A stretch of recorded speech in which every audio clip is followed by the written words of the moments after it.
खैर जैसे तैसे करके इस खौफनाक आग से इन जनाब की जान तो बच गई, लेकिन आगे एक और खतरा आपका इंतजार कर रहा है।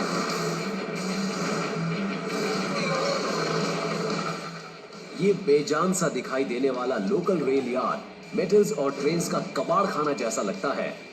इसे देखकर नहीं लगता कि ये जगह किसी का कुछ बिगाड़ सकती है, और शायद इसीलिए हम अक्सर जल्दबाजी में इन ट्रैक्स को क्रॉस करने की गलती कर बैठते हैं। लेकिन आप गलत हो सकते हैं।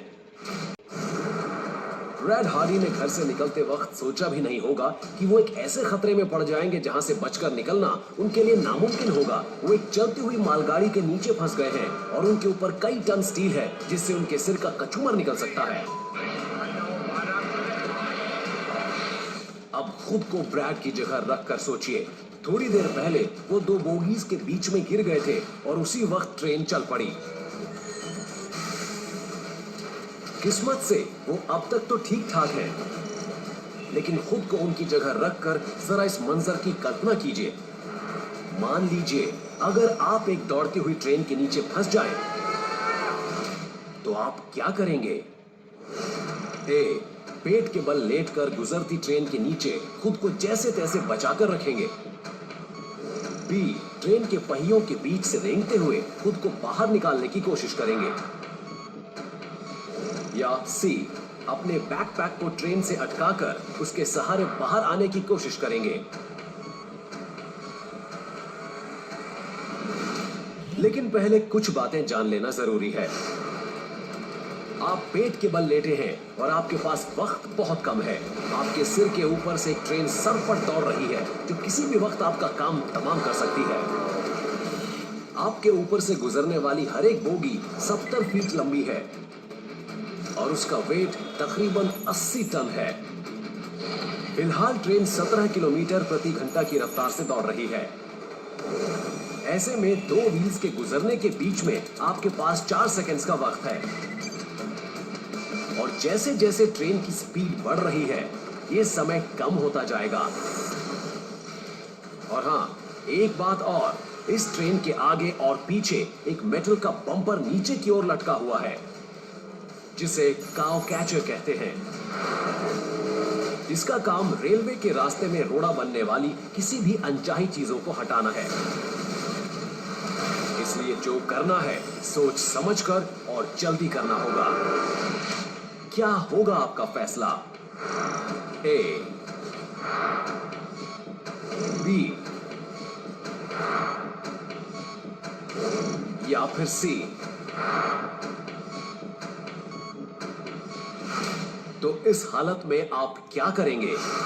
काउ कैचर के खतरे से बचने के लिए शायद आप अपने बैकपैक को हथियार बनाना पसंद करेंगे, जिसे ट्रेन के नीचे अटकाकर आप ट्रैक से बाहर निकलने की कोशिश कर सकते हैं। लेकिन सच तो यह है कि ऐसे तरीके सिर्फ फिल्म्स में ही काम आते हैं, और ये फिल्म नहीं, असलियत है। और तो और, अगर आपने अपने बैकपैक को बोगी के नीचे अटका भी दिया, तब भी आप 16 फीट प्रति सेकंड की स्पीड से ट्रैक पर पड़े पत्थरों और बजरियों के ऊपर घसीटे जाएंगे। यूं समझिए कि ये एक 2x4 के बोर्ड से 1 सेकंड में 10 बार मार पड़ने के बराबर है। ये जानने के बाद लगता नहीं है कि आप ये तरीका अपनाना चाहेंगे। इसलिए अगर आपने बैकपैक के सहारे ट्रैक से बाहर निकलने के बारे में सोचा है तो गलत सोचा है।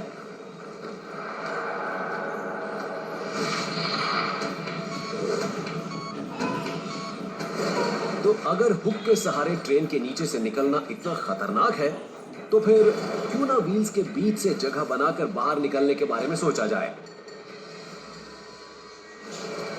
लेकिन दो व्हील्स के गुजरने के बीच में सिर्फ 4 सेकंड्स हैं, और ऐसे में आपकी जरा सी भी लापरवाही या गलत अनुमान आपको सीधे मुर्दा घर भेजने के लिए काफी है।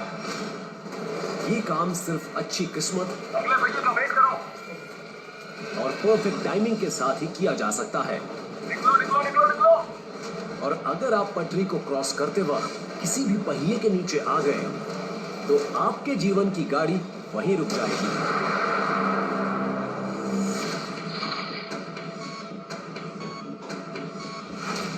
तो फिर क्या चारा बचता है? ट्रेन के पीछे लगा काउ कैचर आपकी चिंता का कारण बन सकता है, और ऐसा होना वाजिब भी है। लेकिन नियम के अनुसार इन बम्पर्स का पटरी से तकरीबन 3 इंच ऊपर होना जरूरी है और इसमें आप पटरी की 6 इंच की हाइट भी जोड़ लीजिए, यानी क्लियरेंस के लिए आपके पास 9 इंच की जगह जरूर होगी। ये सुनने में अजीब लग सकता है, लेकिन एक एडल्ट मेल की छाती 9.5 इंच की होती है, यानी ट्रैक के नीचे आप आराम से खुद को दबोच कर रख सकते हैं। आखिरी बोगी के करीब आने के साथ ही जितना हो सके अपने आप को ग्राउंड से चिपका कर रखें। हालांकि ऐसा करने के बावजूद गंभीर चोट या मौत का खतरा बना रहेगा,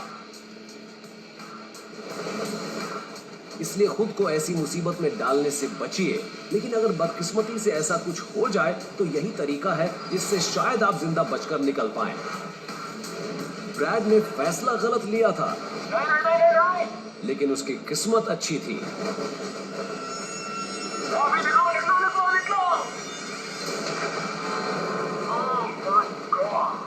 ऐसा करके आप अपनी जान को कभी भी खतरे में ना डालें। दिमाग को ठंडा रखकर पेट के बल लेट जाइए। जान सलामती का बस यही एक तरीका है। जिंदगी की रफ्तार।